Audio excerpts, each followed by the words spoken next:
नशा करने में माताएं भी पुरुषों से कम नहीं है। करती होगी नहीं? चाय तो लगभग सब पीती हो, तो चाय भी तो नशा ही है भाई। दारू पियो कि चाय पियो, फर्क क्या है? 10 रुपया की चोरी करो कि लाख रुपया की चोरी करो, चोर तो चोर ही हो। एक आदमी ने मारो कि 100 ने बम फोड़ मारो, हत्यारा तो हत्यारा ही हो। तो चाय पियो कि दारू पियो, बात तो नशा ही है भाई। और चाय भी कोई अच्छी चीज नहीं है। चाय में 2 दुर्गुण है और अच्छे से समझ लीजिए। और मेरा व्यक्तिगत ये मानना है कि जब से भारत में चाय बढ़ी है उसके बाद माता गाय कटी है। क्योंकि अच्छी चीज के साथ अच्छी लगती है और बुरी चीज का कॉम्बिनेशन बुरी चीज के साथ अच्छा होता है। पहले लोग चाय नहीं थी तब दूध पीते थे और दूध भैंस का अच्छा नहीं लगता था, गाय माता का दूध ही स्वादिष्ट लगता था, इसलिए गौ के दूध का उपयोग अधिक था। और चाय जब से शुरू हुई, चाय गाय माता के दूध में अच्छी नहीं बनती क्योंकि वो गंदी चीज है, तो भैंस के तामसी दूध में अच्छी बनेगी। इसलिए चाय की मांग बढ़ने के कारण भैंस के दूध की मांग बढ़ी और भैंस के दूध की मांग बढ़ने के कारण गौमाता के दूध की मांग घटी और गौ माता के दूध की मांग घटने के कारण गौ माताओं की हत्या भी बढ़ी। अगर सचमुच गौ भक्त हैं और अपना कल्याण चाहते हैं तो छोड़ दो ना चाय को, कौन सी बड़ी बात है। इन संतों ने घर छोड़ दिए, मां बाप छोड़ दिया, आप चाय नहीं छोड़ सकते। और दूसरी सत्यता, और अगर सुनने की कैपेसिटी हो तो सुन लो,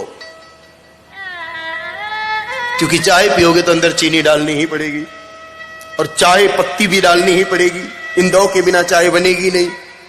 और मेरी दृष्टि में दोनों नॉन वेजिटेरियन आइटम है, दोनों में मांसाहार के अंश मौजूद रहते हैं।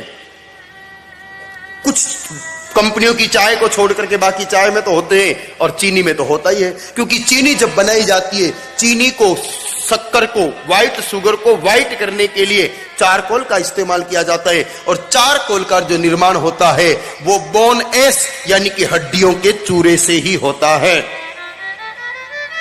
इंक्वायरी कर लो, मेरी बात मत मानो।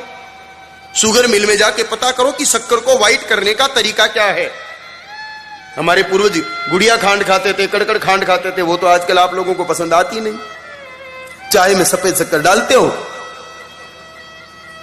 परिणाम पाप वृद्धि। एक दिन एक सज्जन हमको पूछ रहे थे कि आखिर हिंदुस्तान के लोगों को क्या हो गया, जिस देश में बाबूजी, गोगाजी, तेजाजी गाय माता के लिए लड़ सकते थे, उस देश के लोगों के सामने गाय माताएं कट रही है, फिर भी वो कुछ करते क्यों नहीं? क्योंकि गौ माता की हत्या के अंश आहार में जाने से हमारी वृत्ति बदल गई है और हम गौ हत्या को भी सहज स्वीकार करने लग गए हैं।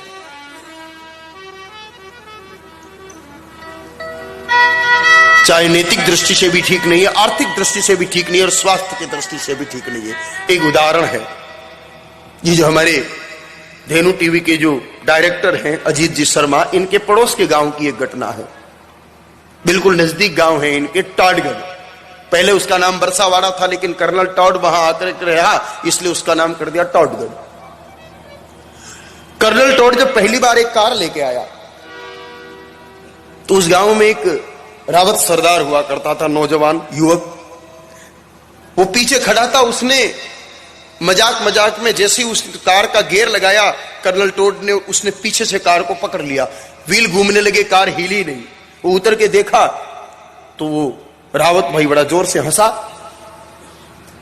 उसकी शक्ति को देख करके कर्नल टॉड ने विचार किया रे कि इससे मित्रता करनी ठीक रहेगी, ऐसे लोग तो दोस्त चाहिए।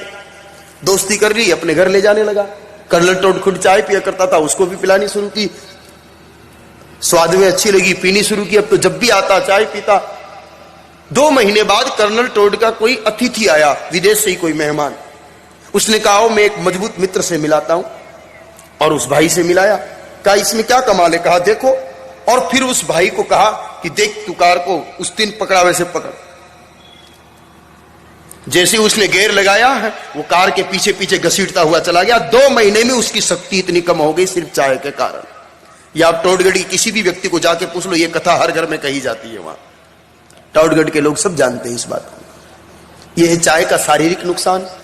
लगभग 10 रुपए की एक चाय बनती है घर में, 10 जने हो तो 100 रुपए का ये नुकसान, महीने के 3000 का नुकसान, साल का 36,000 का नुकसान। अरे 36,000 का गुड़ दलिया तो गौशाला पहुंचाओ तो वैसे ही वैकुंठ पहुंच जाओ।